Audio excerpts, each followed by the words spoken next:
আসসালামু আলাইকুম ওয়া রাহমাতুল্লাহ। আলহামদুলিল্লাহ, ধর্ম সম্পর্কে আমি যা বুঝেছি সে অনুপাতে বলতে পারি যে একজন মানুষের কথা বা কাজে বা সমর্থনের কোনো মূল্য নেই ধর্মের কাছে। ধর্ম যেটা বলে সেটাই করতে হবে। যার কারণে এই যে আমার ছেলের বয়স 7 বছরে পদার্পণ করেছে, আলহামদুলিল্লাহ রাসূলুল্লাহ সাল্লাল্লাহু আলাইহি ওয়াসাল্লাম বলেছেন যে সলাৎ শিক্ষা দাও তোমরা 7 বছর বয়স। তাই আলহামদুলিল্লাহ 7 বছর বয়স থেকে আমি আমার ছেলেকে সলাতের দিকে ধাবিত করেছি, মাদ্রাসাতে শিক্ষার জন্য দিয়েছে। সকলেই দোয়া করবেন এবং ধর্মীয় বিধিবিধান মেনে চলার চেষ্টা করবেন।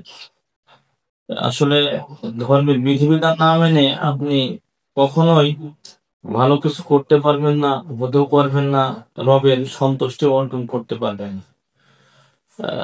তাই সব মিলিয়ে দোয়া করবেন যেন ধর্ম মেনেই পরলোক গমন করতে পারে।